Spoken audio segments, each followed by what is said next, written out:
There you go. 4-punch, 5-punch, 6-punch combination. Body shot, bang, bang, bang, bang. Telling him not to counterpunch. Boom! Will Rackman get up? Iron. You're going through all the instructions. This is for the championship of the world. I expect a tough, clean fight. Protect yourself at all times. Any questions from the challenger? Welcome, fight fans. This is your host, Alden Chodash, for another episode of the Fight City podcast. We had quite a bit of action last night, starting with Fox pay-per-view over in California. We're going to be joined by another Fight City contributor, Jeff Fuss. How are you today, Jeff? I'm great. How are you, Alden? Good. So I know a lot of people were on the fence about this $50 pay-per-view. It wasn't really your typical pay-per-view quality fighters on this besides Andy Ruiz, and he was fighting a 40-year-old Chris Arreola. But to some extent, it delivered. You know, I don't think a lot of people thought Ruiz was going to struggle as much as he did. He was knocked down in the second round, hurt several times in the third. Of course, came back and won a unanimous decision by wider scores than most people thought was appropriate. What did you make of Ruiz's performance? To be honest, like you said earlier, I didn't expect him to face such pushback from a 40-year-old Arreola. Arreola's jab really just was in Ruiz's face.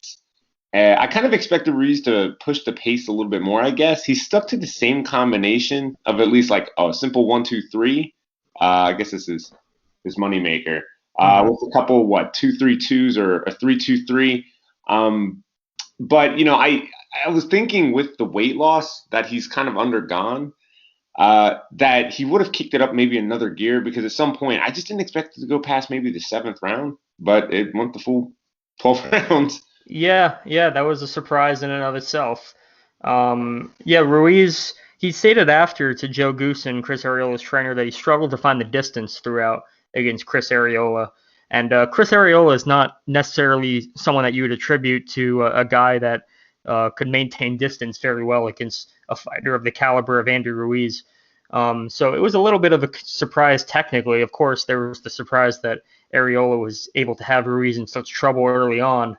I don't know where Ruiz goes with this. You know, I mean, if he's talking about running it back in a rematch with Arreola, I think that's a bad move from the perspective that he runs the risk of typecasting himself as another Arreola potentially. You know, if he wants to get back in the mix of serious fights, I mean, he's already invested so much in Eddie Reynoso and reinventing himself. Yeah, I think that's the kind of fight that he needs to avoid if he wants to reinvent his career. I agree. I mean, I did enjoy the fight as I was watching it. But to say, let's do a rematch, I don't think I'll tune into that one. Especially, let's say, for example, if Arreola were to catch him again, like he did early on in the fight, and he got him to take a knee, and that was a clean right straight. So I'm not saying that Ruiz is chinny whatsoever, but in the event that he loses, what is that rebuild process like? Yeah, it's very, very hard to imagine. But in all fairness to Andy Ruiz, it was his first showing with a new trainer in Eddie Reynoso. Oscar Valdez, who looks sensational against Miguel Berchelt, he struggled in his first performance under Eddie Reynoso, or one of his first performances under Reynoso against Jason Velez. Sometimes there's just a break-in process with a new trainer after you've trained with a long-time trainer like Manny Robles for all those years. So Ruiz didn't look bad. You know, he came back, he fought consistently, he didn't run out of gas, he definitely had the energy to fight 12 hard rounds. But obviously he needs to fight better opposition and show that he's more than what he was last night, because he did not look like the kind of guy that's ready to get back in the ring with Anthony Joshua or Tyson Fury, let alone, and probably not Deontay Wilder either, which some people were talking about because they're both under the PBC banner. Wilder would probably blow him out with his power. Yeah, I was thinking, I mean, Ortiz was in the crowd, right? Kind of spectating and saying that he would face the winner. Even that, I'm just like, I don't think that would be a smart fight for Ruiz right now. Ortiz is a big puncher, southpaw. We haven't seen Andy Ruiz in against many southpaws, so that would be a very interesting fight. Yeah, and I like Ruiz. He's just such a humble, nice guy. He had his kid with him in the ring, and it would be really disappointing to see if like he were to get in with Wilder, Ortiz, or even Joshua. He has a win over Joshua, but a loss and a devastating loss. I am curious to see what role does that play on his psyche, right? Would it be, hey, I'm calling it quits, or I got to rebuild again? Um, and under the Canelo camp, I think that's a great decision for him to stick with those guys. Mm-hmm. I don't know. There is just something about if Ruiz were to take another loss, maybe I'm just being like dramatic about it. I don't know. I just don't see the guy wanting to come back. Yeah, yeah, he definitely got that impression after his loss against Anthony Joshua in the rematch. Um, yeah, I think management wise, you got to be very careful with Andy Ruiz coming back. I mean, he lost a ton of weight to make this fight. He might be thinking to himself, what was it all worth if he had to struggle to beat 40-year-old Chris Arreola, who is coming off years of inactivity. He definitely needs a win and a real impressive win uh, to kind of reinforce the notion that, hey, it's worth losing some of this weight. It's worth training in the Reynoso stable with great fighters. You're not having to struggle against Chris Arreola. But the undercard featured some good action. We had the towering inferno, Sebastian Fundora. He faced perhaps his best opposition against Jorge Cota in a 4-round slugfest, finally stopped Cota on his feet.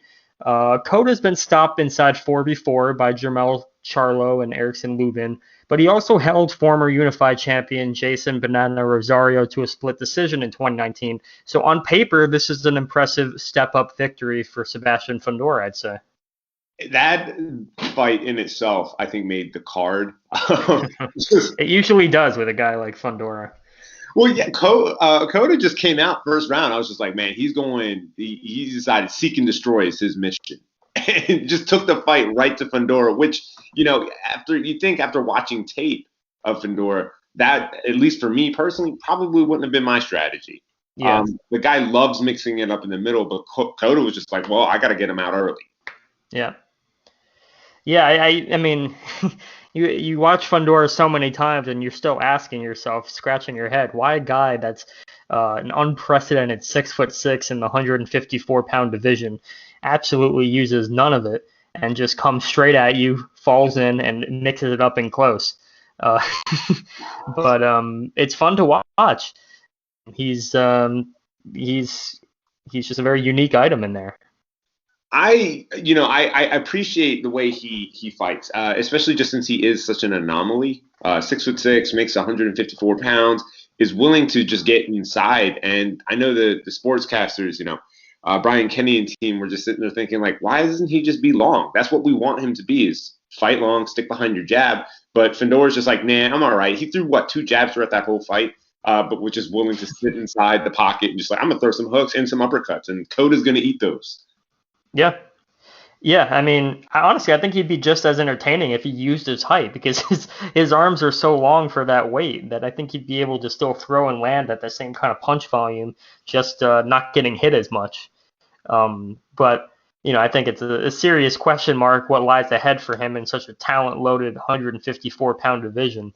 Guys like Erickson Lubin, Jermell Charlo, who's going to be facing Brian Castano, so much talent in there. Jason Rosario.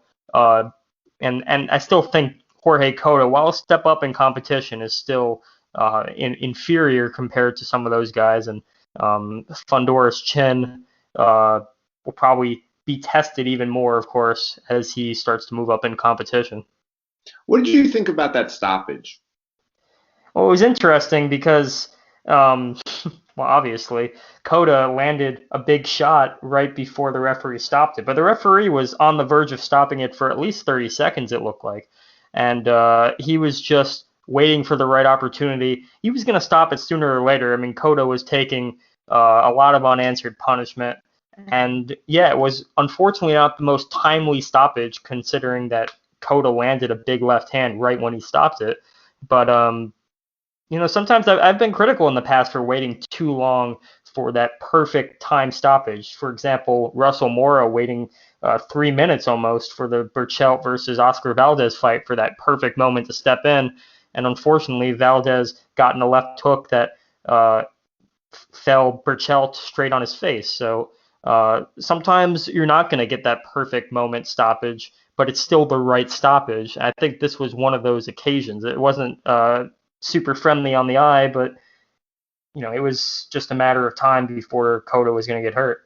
Yeah, I agree with what your assessment there. It's just like I guess inopportune timing, especially for the viewer. Like Cotto was fighting back, he landed a big punch, and then it was like, oh, it's over, that's it. And obviously Cotto, wants to go out on his shield and is disappointed. But I was sitting there thinking, like, for fighter safety, like, you got to save Cotto from himself because he was just taking some bad punches.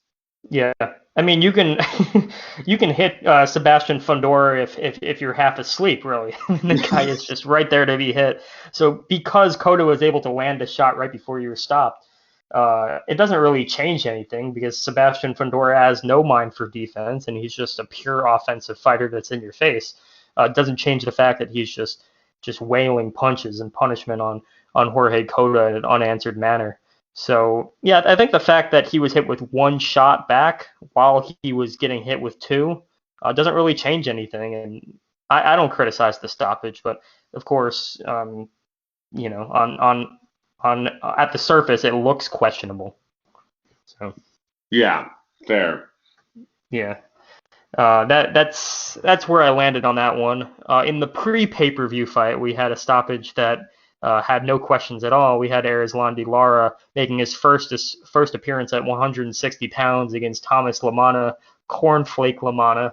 Don't know why this fight was for a title. It was for a regular WBA title.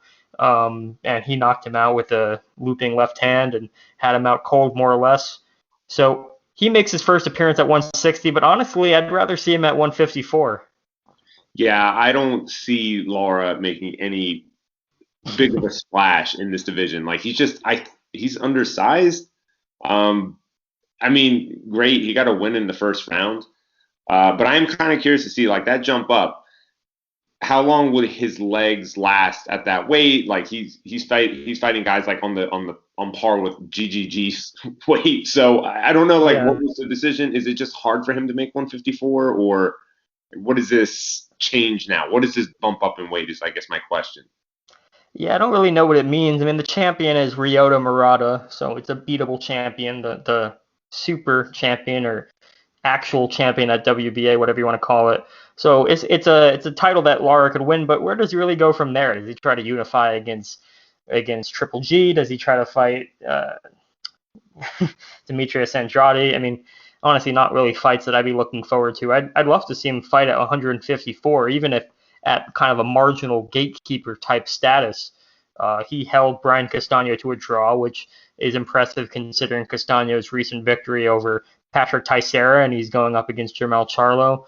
Erislandy Lara could give guys like Erickson Lubin, Sebastian Fundora, anyone really, an interesting fight. And over the past few years, he's been more entertaining to watch because his legs aren't as mobile as they were when he was running circles around Canelo Alvarez in 2013. And I think 154 pounds is, the stable of PBC, so a lot more makeable fights at that weight. It would be enjoyable to see him mix it up with the Charlo because the Charlos were sparring partners of his back when he was at that 154 weight. Yeah, and if he fights at 160 pounds, the Charlo he'd be facing would have a substantial size advantage over him, Jermell Charlo. Jermell Charlo would be a very interesting fight because Jermell would be chasing an opportunity to become the first person to stop Erislandy Lara, I believe. And I think technically Lara would give Jermell a lot of issues. So it wouldn't be outside the realm of possibility for Erislandy Lara to fight the unified 154-pound champion after Jermell and Castano face off against each other, assuming that Jermell doesn't move up in weight. So lots of opportunities for Erislandy Lara at 154 pounds. He got his victory at 160 pounds, but considering the opposition, doesn't really mean much to me. At featherweight, though, earlier on in the night, we had Eduardo Ramirez with his second consecutive impressive PBC knockout in a row. He's the number one ranked WBA contender for Leo Santa Cruz's 126-pound title. He scored a devastating knockout over Isaac Avalar. What was your impression of this knockout victory by Eduardo Ramirez? I really enjoyed it. The right hook that sent Avalar down to the canvas, just kind of devastating, I guess. Yeah. If that's made next, Leo Santa Cruz, I think it's just going to be a Mexican shootout, and then we're just going to have to see who's going to take it. It's just going to be battle of the will. So that I think will do really well for a crowd pleaser. Yeah, I think so too. Eduardo Ramirez, he's got some serious pop for 126 pounds. It's a division that's a little sparse right now, not a kind of a transitional division between a lot of talent at 122 and a lot of talent at 130. But him and Leo Santa Cruz would be a very interesting fight. Leo Santa Cruz would, in terms of his ability to take Eduardo Ramirez's shots, he was just knocked out in devastating fashion by Gervonta Davis. The kind of knockout that you'd have to question for many fights beyond how he takes punishment against other fighters. And Eduardo Ramirez is the kind of guy with the kind of pop that can really test his chin if he were to face him. Yeah, I think it would be good. From Leo Santa Cruz's, loss, a devastating knockout. It does question, like, will he be able to, like, this would be a bounce back fight for him. But also understanding is like, this Eduardo guy does have a lot of serious pop. So, like, I guess we're going to see, mind you, I guess he would be coming back down in weight. But did the knockout from Gervonta Davis have any substantial effect on Leo Santa Cruz, right? So this could be a make it fight for Eduardo Ramirez, or one of those just comeback fights for Leo Santa Cruz. Yeah, we'll see how that pans out. There are definitely not too many obstacles to making that fight. Both are under the PBC banner, and Leo Santa Cruz is still the WBA pound super champion at the weight. He would be moving down 4 pounds to make 126 again. He's the current WBA champion, I think, at 130. I'm not sure if Tank Davis took that title from him or just retained his 135-pound regular WBA. Very confusing, but a good fight to make on paper. So that wraps it up for the Fox pay-per-view. What is your thoughts going into next week's Canelo versus Billy Joe Saunders fight on DAZN? I was kind of hoping to see Canelo at the fights last night just because Randy Reynoso has been working with Ruiz, but no sign of Canelo, unfortunately, as he's probably mentally preparing for Billy Joe Saunders. I'm excited for the fight. I do not see – I guess I see for maybe the first 4 rounds Billy Joe Saunders like giving him, just kind of like being a fly, just swatting around a little bit. But after the 4th, I just see Canelo taking it. Yeah, I think I'm not really too concerned on Canelo's part. My biggest concern is that Billy Joe Saunders, after a little while, is just not going to put an effort in. It's just going to be on his bicycle. I hope that he mentally stays in the fight, comes into the fight mentally prepared, because we've seen a lot of fights with Billy Joe Saunders in which it just didn't look like he was ready to fight at a world caliber level. It just takes off a lot of rounds and throw a lot of punches. Hopefully he brings his best against Canelo Alvarez, because he's going to have to for one, and for another, it's one of the few times we get to see Canelo fight a year against serious opposition, so hopefully we get the best of it as fans. I am kind of curious to see how, this is not the first time Billy Joe has fought at this weight, correct? No, he's actually, well, he is a WBO titleist at this weight against dubious opposition, but he still holds a title, so there's some significance in that respect for Canelo to be facing him. That is true. Okay, because I was curious about like the effect on, how he tends to be elusive, like he has great defense, but I'm not, does he have enough pop to, put a threat or be a threat against Canelo Alvarez? Because Canelo was taking GGG's punches flush. Yeah. And he's still standing. So I guess we'll enjoy it while we can. We'll see if Billy Joe does keep that discipline, keeps that mentality of like, hey, this is a real fight, or hey, is it just a day for me to cash out? Yeah, I don't think anyone's going to force Canelo to take a step back if their name's not Artur Beterbiev, to be honest. I don't, honestly, after watching Dimitri Bivol fight last night, I don't think Bivol would force Canelo to take a step back either. And we'll be discussing that fight a little bit later on. But yeah, Canelo Alvarez is going to be probably permanently on the front foot in this fight. I think it's just a matter of whether or not Billy Joe Saunders could pose some technical issues and be able to outbox Canelo in spots. But he's going to have to put on a very concerted effort to get that done because Canelo Alvarez is the king of making adjustments in the ring. I mean, he's arguably the best pound-for-pound fighter in the sport. Hopefully he has something on the receiving end from Billy Joe Saunders. So, yeah, thanks for being with us, Jeff. Protect yourself at all times. Any questions from the challenger? Any questions from the challenger? And next up, we welcome Hunter Breckenridge to the show, contributor to the Fight City as well. This is your first time on the show, Hunter. Congratulations. I'm glad to be here. Thank you. Glad to have you. So we're going to discuss some of the action on the other side of the pond now. And to Zone, we were greeted to a few pretty significant fights in Manchester Arena, the main event being Joseph Parker versus Derek Chisora. Joseph Parker went down early in the first round, but rallied to win a split decision. Pretty close fight. Not the most impressive performance by Parker, but a gutsy one nonetheless. What was your impression of the fight? I mean, I would definitely agree that it was it was one of those things that it felt like it was more about what Parker wasn't doing or what he could have been doing. In this one, I mean, Derek Chisora basically Derek Chisora'd. You know, he pushed a lot of sloppy pressure. And really kind of it seemed like he unnerved Parker quite a bit right off the bat. And I think Parker definitely did a pretty good job in the middle of the late rounds, like 6, 7, 8, 9, somewhere in there, where he was starting to sharpshoot more and kind of push him back with some jabs. But there's something about Parker where he just seemed a little passive in the face of that pressure. And I mean, Chisora was definitely winded from pretty much round 2 on, but it didn't seem to really phase him. You know, he's huffing and puffing between rounds, but then he gets in and starts winging punches again, and it doesn't seem to matter for him. So, and I think Parker wasn't handling that pressure all that well, at least early on.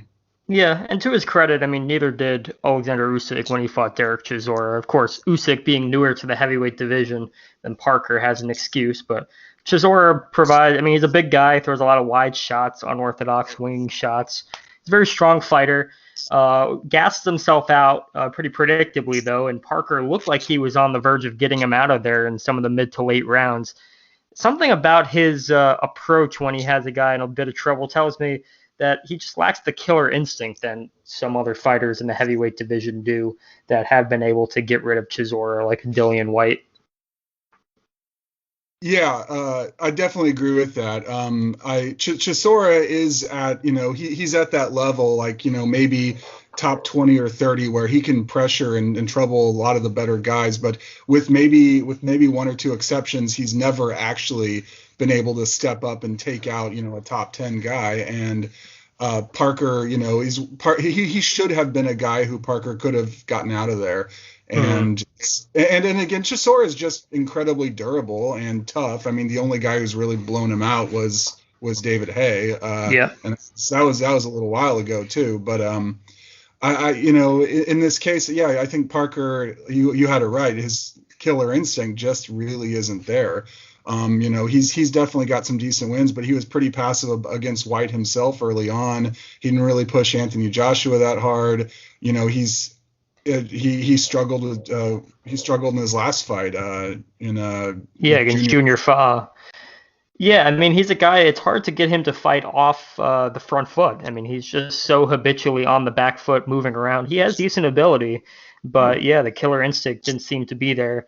It works for him against some opponents, though. I mean, he beat Andy Ruiz exclusively off the back foot, counterpunching with the jab, but obviously against the elite giants of the division, as he showed against Anthony Joshua, that kind of approach isn't going to really do him any favors.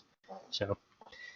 Yeah, definitely. And it can be kind of frustrating to watch at times. He's a big, strong guy with some power, and you'd think he'd be effective going forward, but just it's not his nature.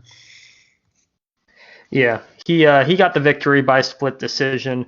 Entertaining fight, but I don't think they're in the A-class round robin, either one of them. Joseph Parker, I'd like to see him maybe in a rematch against Andy Ruiz, just to kind of settle the score on Ruiz's part, get himself back in the picture. But that kind of fight would really be more about Ruiz's career progression than Parker, in my opinion. as Ruiz has some unfinished business, and he didn't look sensational against Chris Arreola on American soil either. So that's kind of my projection for Joseph Parker. Good fighter, a little bit of an underachiever. Yeah. Yeah, no, I concur with that, and yeah, definitely Ruiz Parker. I'd be interested in watching that, but as you said, that's more of a measuring stick for Ruiz, who, essentially ascertaining whether or not he's ready for Joshua rematch or kind of going up against the top 5. And I'm not sure if we really want to see Parker versus Joshua too. Anything but that one. So in the co-feature, we had Katie Taylor with a 10-round unanimous decision, very close decision over Tasha Jonas, a former amateur rival of hers. This was a very close fight. Both of them had significant moments in there. Both of them had each other stunned on a few occasions in there. And for Katie Taylor, in her last 5 fights, this one and her 2 fights against Delphine Persoon were very close, tough fights. If you're Amanda Serrano, are you looking at Katie Taylor right now as kind of someone that you want to get in the ring right away because of some of her vulnerabilities she's shown in her recent outings? I would definitely think that this would be a time to do it. I'd agree with that. I mean, Katie Taylor's 34 now, and she's she hasn't had an incredibly long career, but she's had some tough fights, as you said. Persoon, those were grueling. This was another tough one, and just you don't get younger in the ring. So I think Taylor, I definitely think she won it. I agree that it was close. My final score was kind of wide, but it was one of those where each round, while I thought she edged it, it could have gone the other way. So it was. I think I scored it 8-2, but I could have seen 6-4 easy. And it was, I think the awkward pressure of Jonas, again, it was pressure, kind of like with Chisora, but I think Taylor pushed back hard and showed a grit that someone like Joseph Parker just doesn't have. It's always the females that end up stealing the show. But another thing about Tasha Jonas is that southpaw style, kind of a sign of things to come. If Taylor were to step up against Amanda Serrano, she struggled against that southpaw style, and she hit with a lot of good counter right hooks, counter jabs against someone that's a little more passive than Amanda Serrano. Tasha Jonas was off the back foot for most of the fight, landed some pretty good significant counter punches, but I think against Serrano that would be a very tough fight for her to win, in my opinion. At this point, I think I'd agree with that. Yeah, I think Jonas, as you said, she was pretty passive at points.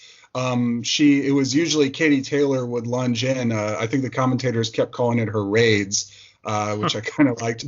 And Jonas would respond, get up close and wing those kind of wide hooks to the body, but they were definitely effective. And if she had the success doing that, definitely someone with a little more of an engine could create some trouble. Although it'd be a great fight, I'd still watch. I'd be very happy to see that. Yeah, that would be a tremendous fight for women's boxing and just boxing in general, I think. In the earlier in the card, we had Dimitri Bivol fighting for the first time in maybe a year and a half or more. He defended his WBA light heavyweight title against Craig Spider Richards.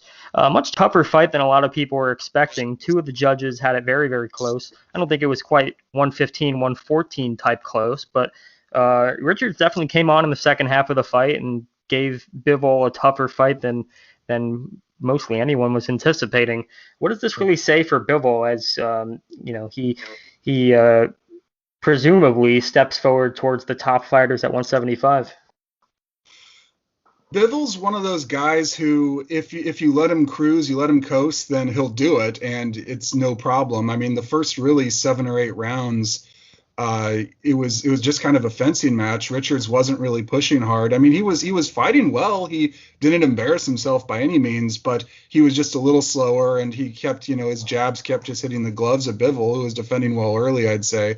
But I mean, Bivol's one of those guys that really, I think you need to pressure him. Again, we're talking about pressure with all of these. You need to push him to see what he's got. And, Richards definitely showed him a little more in the second half. But by then, the fight was pretty much out of reach. I think really it's Beterbiev. That's who we want to see. That's the only one. Yeah. He's already beat Pascal. He's already beat Joe Smith Jr. Very wide margins. There's really one left. Yeah, and that's what's gonna tell whether or not what he's got, because he's gonna get not just pressure, but really raw power from Beterbiev, but not just raw. He's talented too. He's gonna face a fight he hasn't seen before, and I'm not sure. I personally would not favor Bivol at this point, but I don't know. Bivol hasn't needed to show us anything.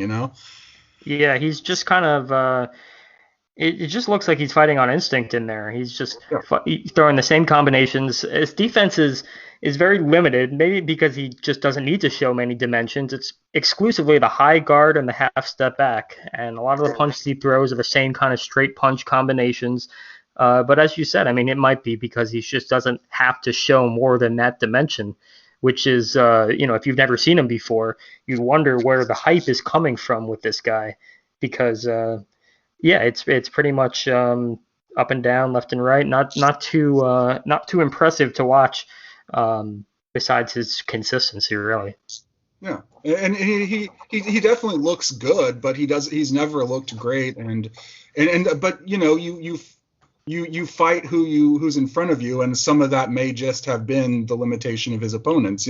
Pascal was 143 years old when they fought, and actually everything is looking better these days. But Joe Smith is Joe Smith. Obviously he's got some power, but other than rocking him once, that was one-sided. Yeah, I think you need someone who can work basically 3 minutes of every round and push hard and to really test him, and that's what we would get. I have no idea if we're going to see it, but that's what we're all rooting for. Yeah, honestly, I think the best thing Bivol can do at this stage in his career is change his managerial makeup and move down to 168 and try to get in that PBC stable maybe, and just get into more competitive fights. Maybe try to fight a guy like David Benavidez, a guy like Caleb Plant, because 175 right now, it's unfortunate to say this because 2-3 years ago, this was a lot of people consider one of the hottest divisions in the sport. It doesn't seem to be going anywhere. And guys like Bivol, who are young and talented, I don't want to see them waste their careers against guys like Craig Richards, because it's difficult to make a fight with Artur Beterbiev, who with Top Rank has his own business to sort out with Joe Smith. Oh, definitely. I in 168, and he's not a big light heavyweight anyway. It's 168 is probably doable. That's a relatively short drop there. So he's always said he'd be interested in moving down to 168 for big fights. I'm almost inclined to say he should just move down there to continue his career.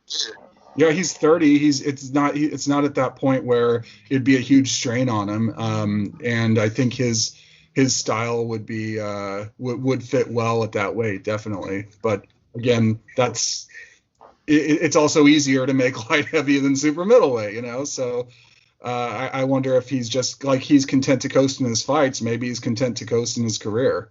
Yeah. Well, I hope that's not the case, because he definitely has raw talent.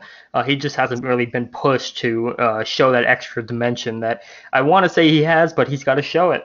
I haven't really been super impressed by one of his performances since he fought Sullivan Barrera, and I think that was 4 years ago now. But yeah, it's been a little bit of time. So earlier on the show, I asked Jeff Fuss what his opinion of the Billy Joe Saunders Canelo Alvarez fight next week would be. I'll extend the same question to you. How do you see that fight playing out? Every time I predict someone's going to get the better of Canelo, it doesn't end up working out. I don't have a great track record on that. I'd say, Saunders can be tricky. Saunders is obviously difficult to deal with. He's slick. It's, the version of Canelo from, 6-7 years ago who struggled against Austin Trout, obviously was lost very clearly to Mayweather, I think would struggle. But Canelo's really, he's just a better fighter now. He's better with pressure. He picks his spots well. He's accurate. I would say I could definitely see him dropping some early rounds of Saunders, but I think Canelo wins probably by clear decision. That's best guess. But of course, I'm wrong most of the time, so it could be a complete surprise to us too. Well, I think one of the safer bets to pick in boxing is Canelo by decision this day and age, especially against a guy like Billy Joe Saunders, who's often pretty risk averse in there. I hope he's not too risk averse against Canelo to the point that he blows this event.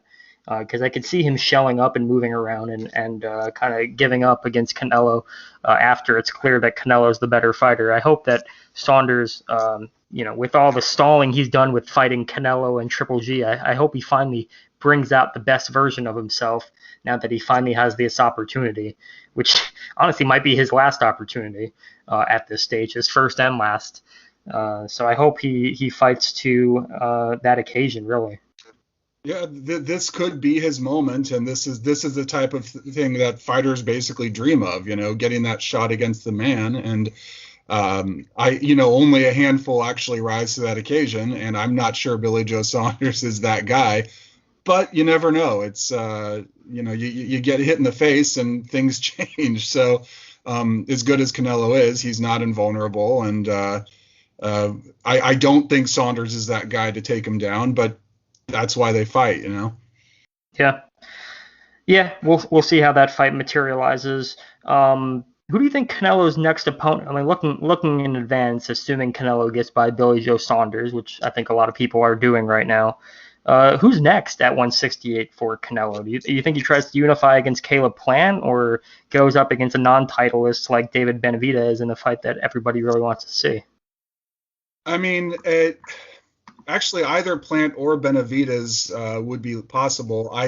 It doesn't seem like he's really chasing belts at this point. I mean, obviously, belts are something that most fighters crave, and it doesn't hurt to have another strap on his shoulder. But I think I really do think, Alvarez has been criticized in the past for his matchmaking. I think that's usually short-sighted. He's fought so many great opponents too. Yeah.